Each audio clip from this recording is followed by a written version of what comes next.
சூரிய பகவான் ராசியில் இருப்பதனால இவர்களுக்கு பூர்வ புண்ணிய அனுக்கிரகம் பிரமாதமாக இருக்கு. மேஷராசிக்காரங்க இந்த வார்த்தையை நல்லா புரிஞ்சுக்கணும். ஏன்னா பலருக்கும் என்ன பயம் இருக்கு, சார் 7.5 சனி ஆரம்பிச்சிருச்சு. இப்போ மேஷராசிக்காரங்களுக்கு இந்த 7.5 சனி ஒண்ணுமே செய்யாது. உங்கள் ஜாதகத்தில் பூர்வ புண்ணிய அனுக்கிரகம் இருந்தால் போதும். இந்த ஆண்டு நல்ல நல்ல பதவிகள் கிடைக்கும்.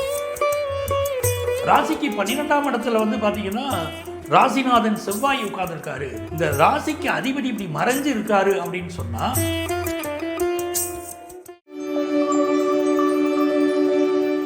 இந்த பராபவ தமிழ் புத்தாண்டு மேஷராசிக்காரர்களுக்கு என்ன பலன்கள் தரப்போகுதுன்னு நம்ம பார்க்க போறோம். மேஷராசிங்கிறது காலபுருஷ தத்துவத்துடைய முதல் ராசி. பல வீடுகளில் மூத்த பையன் மேஷராசியில தான் பிறந்திருப்பாங்க. நிறைய குடும்பங்களில் நீங்கள் பார்க்கலாம். மேஷராசியில் இருக்கக்கூடியவங்களுக்கு எப்போவுமே ஒரு வேகம் அதிகம், பிறருக்கு உதவக்கூடிய கேரக்டர்.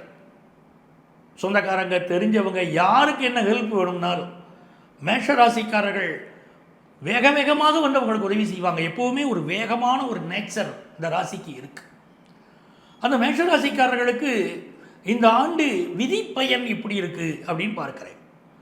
சூரிய பகவான் ராசியில் இருப்பதனால இவர்களுக்கு பூர்வ புண்ணிய அனுக்கிரகம் பிரமாதமாக இருக்கு. இந்த மேஷராசிக்காரங்க இந்த வார்த்தையை நல்லா புரிஞ்சுக்கணும்.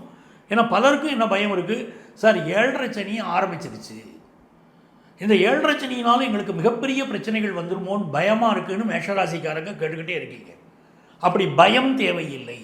நான் என்னுடைய நிகழ்ச்சிகளெல்லாம் குறிப்பிட்டு சொல்கிறேன். 7.5 சனி நடப்பதனாலோ அஷ்டமத்து சனி நடப்பதனாலோ அர்த்தாஷ்டம சனி நடந்து விடுவதனாலோ ஒருத்தருக்கு மிகப்பெரிய பிரச்சனைகள் வந்து விடுங்கிறது கிடையாது. அப்படியெல்லாம் கிடையாது. இந்த 7.5 சனி நடக்கிற போது வாழ்க்கையில் திருமணமானவங்க, மிகப்பெரிய வெற்றிகளை பெற்றவர்கள், புதிய தொழில் தொடங்கி வெற்றி பெற்றவர்கள் பல பேர் என் கிளையன்ட்ஸ் இருக்காங்க.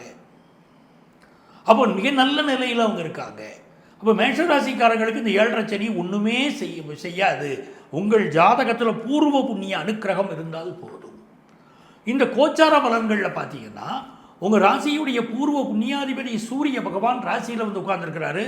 இந்த ஆண்டு உங்களுக்கு ஒளிமயமான ஆண்டு. ஏன்னா 3 கிரகங்கள் நல்ல ஒளி தரக்கூடிய கிரகங்கள் பேர். ஒன்று சூரியன், இன்னொன்று சந்திரன், 3வது சுக்கிர பகவான். இந்த மேஷ ராசியில் இந்த 3ல் 2 கிரகம் உட்கார்ந்துருச்சு, சூரியனும் சுக்கிரனும். ஆக ஒளிமயமான ஆண்டு. இந்த ஆண்டு நல்ல நல்ல பதவிகள் கிடைக்கும். மேஷராசிக்காரர்களுக்கு நல்ல பதவிகள் கிடைக்கும். அரசியலில் ஒரு மாற்றத்தை சந்திப்பீர்கள். நல்ல பதவிகளை நீங்கள் பெறுவீங்க. ஒரு எதிர்பார்க்குறீங்க, முக்கியமான போஸ்ட் எதிர்பார்க்குறீங்க. மேஷராசிக்காரங்க அரசியலில் பல பதவிகளை பெறக்கூடிய நல்ல சூழ்நிலை. நீங்கள் பெரிய மந்திரி பதவியில் ஆரம்பித்து கவுன்சிலர் பதவி வரைக்கும், இன்னும் கட்சியில் முக்கியமான பதவிகள் வரைக்கும் கூட கிடைப்பதற்கு பலருக்கு வாய்ப்புகள் உண்டு. ராசிக்கு 12ஆம் இடத்துல பார்த்தீங்கன்னா ராசிநாதன் செவ்வாய் உட்கார்ந்துருக்காரு. சில பேருக்கு பார்த்தீங்கன்னா இந்த ராசிக்கு அதிபதி இப்படி மறைஞ்சு இருக்காரு அப்படின்னு சொன்னால் ஒரு வேலையில் ஒரு மாற்றத்தை கொடுக்கும். இன்னும் சொல்லப்போனால் வீடு மாற்றம் பலருக்கு இருக்கும். இப்போ எங்கே நீங்கள் இருக்கீங்களோ அதுலேருந்து ஒரு வீடு மாற்றம் ஏற்படும், நாடு மாற்றம் ஏற்படும். ஃபாரின் போகணும், அங்கே போய் நான் ஏர்ன் பண்ணணும், அங்கே போய் பிஸ்னஸ் பண்ணணும், அங்கே போய் படிக்கணும் அப்படிங்கிற எண்ணம் உங்களுக்கு இருக்க வச்சுக்கோங்களேன். சூப்பர் பீரியட் அது. நீங்கள் எதிர்பார்க்குறாப்புல மிக நன்மைகள் நடக்கும். ஸோ இடமாற்றத்துக்கு நீங்கள் தயாராகணும். நீங்களே சீனியர் சிட்டிசனாக இருக்கீங்க, உங்கள் பிள்ளைங்க வீட்டில் ஒரு வீட்டில் இருக்கீங்க, இல்லைன்னா உங்கள் பொண்ணு வீட்டு ஒரு வீட்டில் இருக்கீங்க, இன்னொரு வீடு மாறக்கூடிய அமைப்புகள் உருவாகலாம். அப்போ அதை ஏற்றுக்கொள்ளக்கூடிய பக்குவம் இருக்கணும். இல்லை உங்கள் பிள்ளைகள் ஃபாரின் இருக்காங்களா, போயிட்டு வரக்கூடிய அமைப்புகள் உங்களுக்கு இருக்கும். இன்னும் ஒரு பக்கத்தில் பார்த்தீங்கன்னா ஹெல்த் இன்சூரன்ஸ் எடுத்துக்கொள்ள வேண்டிய ஆண்டு. மேஷராசிக்காரர்கள் கண்டிப்பாக ஹெல்த் இன்சூரன்ஸ் எடுத்துக்கணும். சிலருக்கு கால் பகுதிகளில், சிலருக்கு உடல் முதுகு தண்டுவடத்தில் L4ல் L5ல் இதிலெல்லாம் சில பாதிப்புகள் ஏற்படுவதற்கெல்லாம் மேஷராசிக்காரர்களுக்கு வாய்ப்பு இருக்குது. அப்படிங்கிறனால உடல் நலத்தில் அக்கறை எடுத்துக்கணும். அதே நேரத்தில் உங்கள் ஃபேமிலியில் இருக்கக்கூடிய பெண்களுக்கெல்லாம் மிகச்சிறந்த முன்னேற்றம். உங்கள் குடும்பத்தில் இருக்கக்கூடிய பெண் வாரிசுகள் அவர்களுக்கு மிக ஒரு நல்ல கல்வியில் வளர்ச்சி, பொருளாதார வளர்ச்சி, வெளிநாடு செல்லக்கூடிய யோகம், சமூகத்தில் நல்ல பேரும் புகழும் பெறக்கூடிய யோகம் உண்டு. குறிப்பாக மேஷராசி பெண்களுக்கு எல்லா வகையான புகழும் நலமும் பெருகக்கூடிய ஒரு ஆண்டாக இருக்குது. உங்களுடைய தைரியஸ்தானத்தில் இருக்கக்கூடிய குரு பகவான் பாக்கியஸ்தானத்தை பார்க்கறதுனால பிஸ்னஸில் புதிய புதிய ஒப்பந்தங்களில் கையெழுத்து போடுவீங்க. கல்வி தொடர்பான உங்களுடைய முயற்சிகள் வெற்றி பெறும். எஜுகேஷனல் இன்ஸ்டிடியூஷன் நடத்துகிறவங்களுக்கு மிகச்சிறந்த ஒரு வளர்ச்சி உண்டு. அதே போல் 10ஆம் இடத்துக்கு அதிபதியான சனி பகவான் 12ஆம் இடத்தில் இருக்கிறதுனால உங்கள் வேலை மாற்றம் ஒன்று ஏற்பட போகிறது. உங்கள் குடும்ப சொத்து ஒன்றை விற்பதற்கான வாய்ப்புகள், விற்கணும் அப்படின்னு நினச்சிக்கிட்டு இருந்தால் உங்களுடைய குடும்ப சொத்து ஒன்றை விற்பதற்கான வாய்ப்பு இப்பொழுது கூடி வரும். அதே போல் பேக் ஆஃபீஸில் ஒர்க் பண்ணுறவங்க, ஒரு பேங்கிங் செக்டாராக இருக்கட்டும், எல்லாத்துலேயுமே பேக் ஆஃபீஸில் ஒர்க் பண்ணுறவங்களுக்கு மிகச்சிறந்த ஒரு முன்னேற்றம் ஏற்படக்கூடிய காலகட்டமாக இருக்கும். உடல் நலத்தில் நரம்பு சம்பந்தமான பிரச்சனைகள் சிலருக்கு வருவதற்கு வாய்ப்பு உண்டு. சுகருக்கு மடைந்து அதே மாதிரி கண்கள் தொடர்பான பிரச்சனைகள் வருவதற்கு வாய்ப்பு உண்டு. கல்யாண விஷயம் கூடி வரும். யாரெல்லாம் கல்யாணத்துக்கு காத்திருக்கீங்களோ, எப்போங்க கல்யாணம் காத்துக்கிட்டே இருக்கவங்க, கல்யாணமே கூடி வரலைங்க அப்படிங்கிற மேஷராசிக்காரர்களுக்கு உங்களுக்கு திருமணம் கூடி வருவதற்குரிய ஆண்டாக இந்த பராபவ ஆண்டு அமையும். அதுபோக உங்கள் குடும்பத்தை சேர்ந்தவர்கள் திருமண பருவத்திலிருந்து அவர்களுக்கு திருமணம் கூடி வரக்கூடிய ஒரு அமைப்பு உண்டு. திரைப்படத்துறை, நாடகத்துறையை சேர்ந்தவர்களுக்கெல்லாம் ஒரு ஒளிமயமான ஆண்டாக, புதிய வாய்ப்புகள் வரக்கூடிய நல்ல ஆண்டாக இந்த ஆண்டு அமையப்போகிறது. ஆக பராபவ ஆண்டு மிகச்சிறந்த ஆண்டு. இந்த ஆண்டில் நம்ம சொல்கிறதெல்லாம் பொது பலன்கள். உங்கள் ஜாதக ரீதியாக இந்த ஆண்டு எப்படி இருக்கும் அப்படின்னு நீங்கள் தெரிஞ்சு கொள்ளலாம். உங்கள் ஜாதகத்தை எடுத்துக்கிட்டு நீங்கள் இந்த ஆண்டுடைய பலன்கள் எப்படி இருக்கும் நீங்கள் கேட்டு தெரிந்து கொள்ளலாம். உங்கள் வாழ்க்கைக்கு வழிகாட்ட நான் காத்திருக்கிறேன். இந்த ஆண்டில் நீங்கள் வழிபட வேண்டிய தெய்வம், உங்கள் ஜாதகத்தில் ராசியிலே சூரியனும் சுக்கிரனும் சேர்ந்து இருப்பதனாலே அர்த்த நாரீஸ்வரர் அப்படின்னு சொல்கிறோம் பாருங்க. திருச்செங்கோடு அர்த்த நாரீஸ்வரர் வழிபாடு அப்படிங்கிறது ஒரு பெரிய வளர்ச்சியை தரும். சிவசக்தி வழிபாடும் பெரிய வளர்ச்சியை உங்களுக்கு கொண்டு வந்து கொடுக்கும்.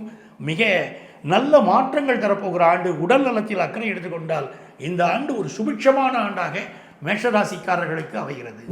இந்த பராபவ ஆண்டுங்கிறது வரக்கூடிய நம்ம ஆங்கில ஆண்டில் இந்த 2026ஆம் ஆண்டில் ஏப்ரல் மாதம் 14ஆம் தேதி செவ்வாய்க்கிழமை அன்றைக்கி தேய்பிறை துவாதசி. இந்த நாளில் ரிஷப லக்னத்தில் தமிழ் புத்தாண்டு பிறக்கிறது. அது பேர் பராபவ ஆண்டு. ஆண்டு பிறக்கக்கூடிய நட்சத்திரம் என்னென்னு பார்த்தீங்கன்னா சதய நட்சத்திரம். இதில் எப்படி ஒரு அமைப்பு இருக்கிறதுன்னு பார்த்தீங்கன்னா, மேஷ ராசியிலே சூரிய பகவான் உச்சமாகவும் சுக்கிர பகவான் இணைந்தும் அமர்ந்திருக்கிறார்கள். ரிஷப ராசியிலே ஆண்டு லக்னம் பிறக்கிறது. மிதுன ராசி அதில் குரு பகவான் அமர்ந்திருக்கிறார். சிம்ம ராசியிலே கேது பகவான் இருக்கிறார். கும்ப ராசியிலே சந்திர பகவானும் ராகு பகவானும் அமர்ந்திருக்கிறார்கள். மீனத்திலே சனி பகவான் அமர்ந்திருக்கிறார். சூரிய பகவான் மெல்ல நகர்ந்து மேஷத்துக்கு போயிட்டார். அதனால் இப்போ சனி, செவ்வாய், புதன் பகவான் 3 கிரகங்கள் அமர்ந்திருக்கிறார்கள். அவை இதுதான் புதிய ஆண்டுடைய கிரக நிலைகள். இது எப்படி இருக்க போகுது அப்படின்னு பார்த்தீங்கன்னா, இந்த பராபவ ஆண்டு சமூகம், நம்முடைய தமிழக சமூகம், இந்திய பொருளாதாரம் மற்றும் தனிப்பட்ட வாழ்க்கை இருக்கு இல்லையா, அதில் ஒரு மிக்சட் ரிசல்ட்ஸ், கலவையான பலன்கள் அப்படின்னு சொல்கிறாங்க. இந்த ஆண்டை பொறுத்த வரைக்கும் சூரிய பகவான் உச்சரமாகவும் சுக்கிர பகவான் இணைந்து இருப்பதனால் அவர் ராசிக்கு திருமண விஷயம், திருமணத்துக்கு ரொம்ப நாளாக காத்திருக்கக்கூடியவர்களுக்கு திருமண விஷயம் கைகூடி வரக்கூடிய ஒரு நல்ல அமைப்பு இருக்குது. நம்முடைய அரசியல் மற்றும் நிர்வாகத்தில் மாற்றங்கள் வருவதற்கு வாய்ப்புகள் உள்ள ஆண்டாக இந்த ஆண்டு அமைகிறது.